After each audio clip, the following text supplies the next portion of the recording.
Welcome back to another video. Today I'm going to be showing Flowtelic, which is the note-taking app that I'm building, and go through a study session where we can study an article and then process that into our main note storage called the archive. If you're a follower of the Zettelkasten method, this is essentially taking a fleeting note from an article and then processing that down into your permanent notes. So let's dive right in. I've got a demo version running here on the latest beta. And here we have an article called Cognitive Load Theory and Its Applications for Learning by Scott H. Young. And very simply, I've just put the title in and I've pasted the link. And what I'll do quite often is just create titles and links and just stick them in and then leave it as a study note, which is ready to study. So let's dive into our focus mode and we'll do a study session. There's only one note in here, so there's only one there. And we'll go in. Now, first of all, you'll notice that, okay, it's great, I've just got a copy of that note. But what I can do is I can open a preview and then get the option to load the readability mode. So if I click that, what this will do is it'll go away and fetch a version of that web page, providing it can. Sometimes the web pages aren't compatible, and then load a readability mode of that article. And then the idea now is that we just go through and we just immerse ourselves, put some music on, have some nice, calming environment where we can read this and make notes. So I'm going to do that just now, and once I've done that, we'll move it through the workflow into the next stage.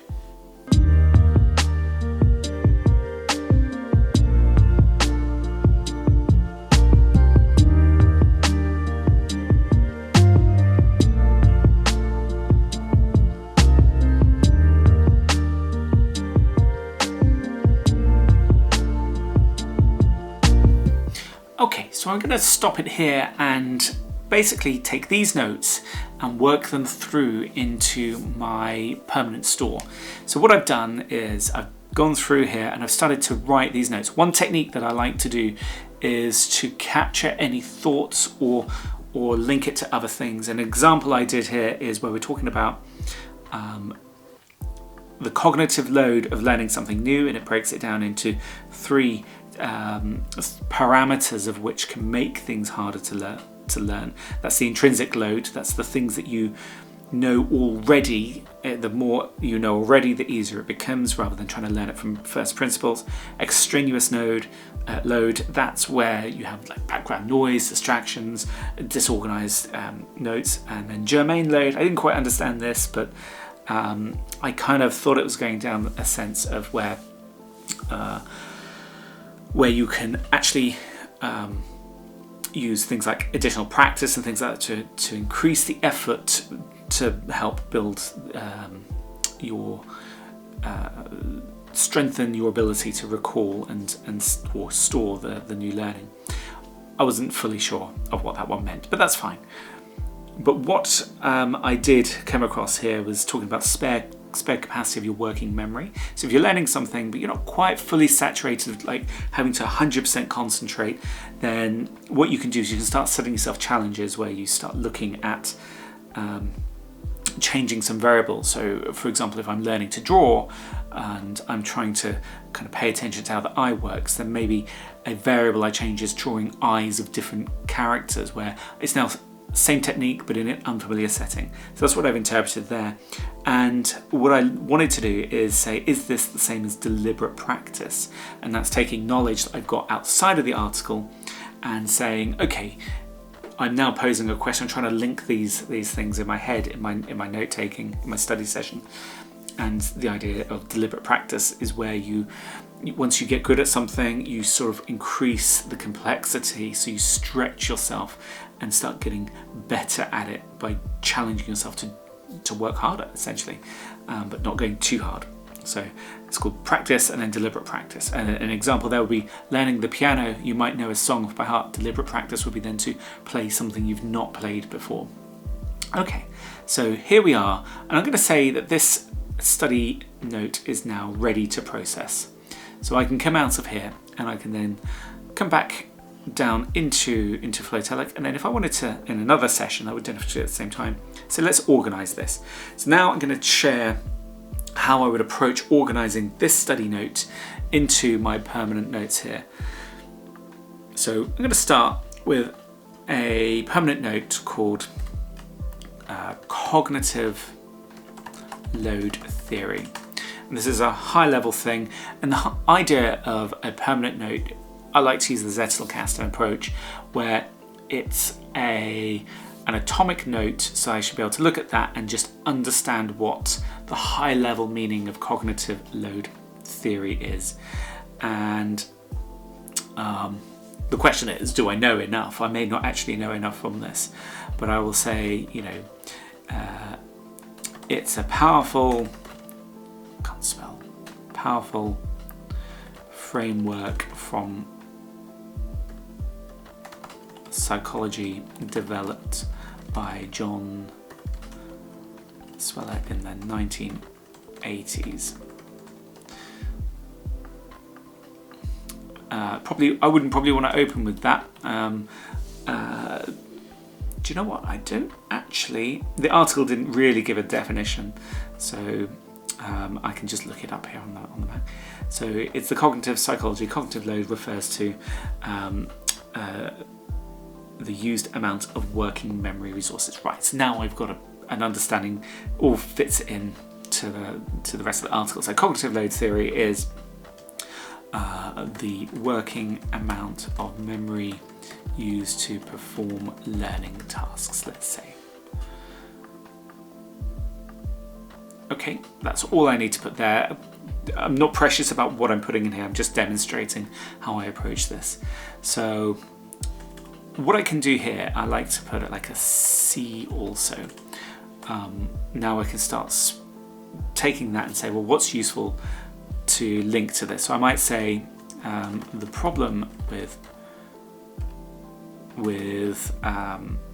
learning. So the problem with learning, let's create a new permanent note here, and I'm going to take there are two main problems when it comes to learning new material.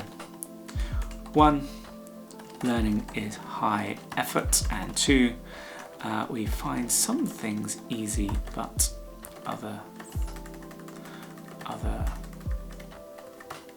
things hard.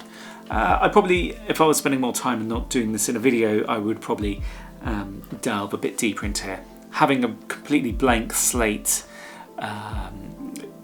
collection of notes and trying to come up with a good demo is quite challenging, but it's really just to give you inspiration of how to approach your note taking. Okay,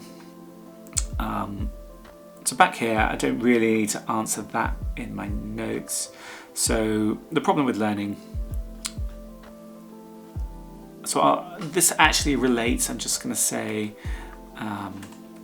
why is learning hard? So it's a continuation of this, and I'm just going to copy these in because my original writing there I'm happy with. So we're saying that you have a limited bandwidth. We don't have this limit when we're dealing with previously mastered material. So if I'm learning, it was in the article, an algebraic formula, recognizing the symbols for the numbers 1, 2, 3, 4, 5, like that helps. What a plus means, what a minus means. If I'm new to that, then the algebraic formula is going to be way harder to understand because I've got this base understanding missing. So sometimes we miss that foundational information, and sometimes we're just juggling too many things. So that is the problem with learning and why it's hard. Now, moving back here. So why are some subjects easier to learn than others? This, I don't have to record everything. This didn't really resonate with me as much. So I'm quite happy to leave that out in my slip box, my permanent notes over here. Okay, so the 3 types of cognitive load. So number 2, the 3 types of cognitive load. Okay, so let's create that permanent note, and I can just paste those in there. That's fine. Let's space that out a little bit. So now if I want to recall what the 3 types are, And then I might then want to have, with space capacity of working memory. Now this is an interesting one. It's like, now we could say how to improve your learning ability. And this is where things get interesting, because I'm connecting what the article is saying to a technique that I can document in my note taking here. So it talks about you don't want to fill up, or you don't want to kind of saturate your working memory. So I think I should probably have another note here called working memory, and I'm going to link that into the cognitive load just above.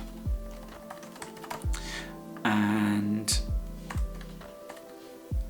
in here, I just want to say, when learning new material, you have a working memory of which you can use to process the new learning. And then this links to the 3 types of cognitive load. However, they may be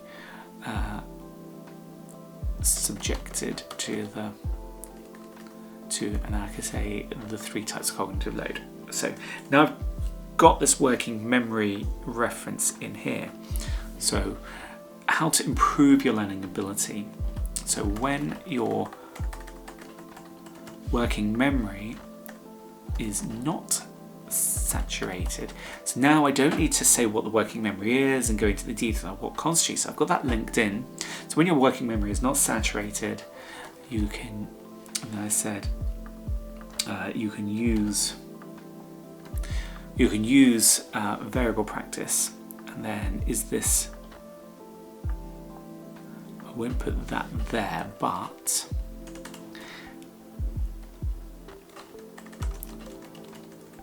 I would say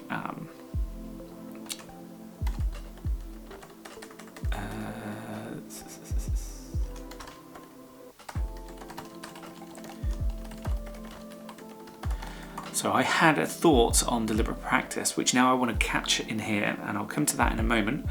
So you can use the variable practice where you can change the parameters, make it a little more challenging, but give you more robust memory to recall what you have learned. Now I put C also, cognitive load and deliberate practice, because I put this question here, is this deliberate practice? And I'm going to create a new permanent note here, and I'm going to say cognitive load is the amount of mental capacity you have for learning. However, if you have spare capacity, then you can use this. To make it more challenging, but in a way that reinforces learning.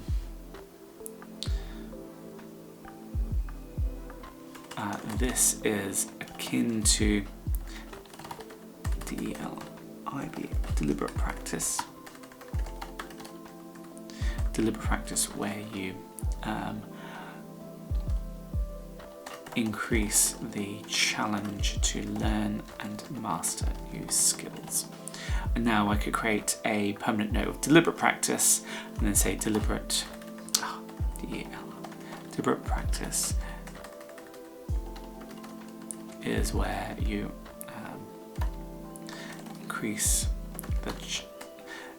incrementally increase the challenge when mastering new skills. Now, if I had read, say, the book Grit, which introduces deliberate practice, I would probably just link into it there. And now that I pretty much have got to the end of this, I can say that my study note is complete. And then when I come out of here in my permanent notes, I have a collection of notes here. And then I might want to create an index note just to be an entry point into the topic. So let's say index note, and we call it learning. So this is a high level thing. And I might want to put cognitive load theory. And as I study more about learning, so how to teach and all that, I can just start decorating this with these kind of entry notes into my into my topic of learning and then into, say, cognitive load theory. Here I have this, and then I can drill down. Now, where this is really powerful is, let's say I've gone through lots of different articles, lots of different things, YouTube videos, and I've started to build up a body of notes in here using the study sessions, so that I keep on top of my study notes and I organize those down. Now we can create a project. So under projects, I can create a new project, and for example, I might want to create a YouTube video on cognitive load theory. I mean, I don't want to copy exactly here, but it might, you know, because I lack more notes around this, it's hard to pick something that's more varied. But let's say a new project note, new project, and this would be, say, a video, and it could be how to improve your learning. That could be like the video title. Now, if I was creating a YouTube video, first I probably just outline the notes that I want to talk about. Now, I wouldn't just link in cognitive load, because I'd probably call this the outline, note outline. I could look through, and let's put this in progress. Let's work on this project. So I get the project over here. Now I can move around. So here we have my notes here. Let's start with my index note learning, just navigate through. So first of all, I want to introduce the problem. So the problem with learning, then introduce the cognitive load theory. Then, so you see, I'm not doing this necessarily in that same sequence that we've got here. Then the three types of cognitive load. I might want to then talk about working memory, introduce deliberate practice, and then number 6 would be how to improve your learning ability. And that could be the outline then of all my notes about how to improve your learning as a general kind of video idea. And then here I could start thinking about the structure of the video, or the title, so title ideas. And then I could say, how to improve your learning, what cognitive theory tells us about learning, why you suck at learning. Like, these are ideas I could put in, and then you can start building that up from there. And then I would have the, say, script, for example. And here, I don't necessarily have to put it in the entire project, but I might want to just say how to improve your learning script. Let's create a project note, and now I can work on the script here while keeping the context of my project here. So, welcome back to the channel. Today we're going to be talking about why learning is hard sometimes, but not other times, and what you can do to improve your learning ability, etc, etc, etc. Now, I won't go into any more detail about creating a YouTube video, but you can see how you can then build up this here.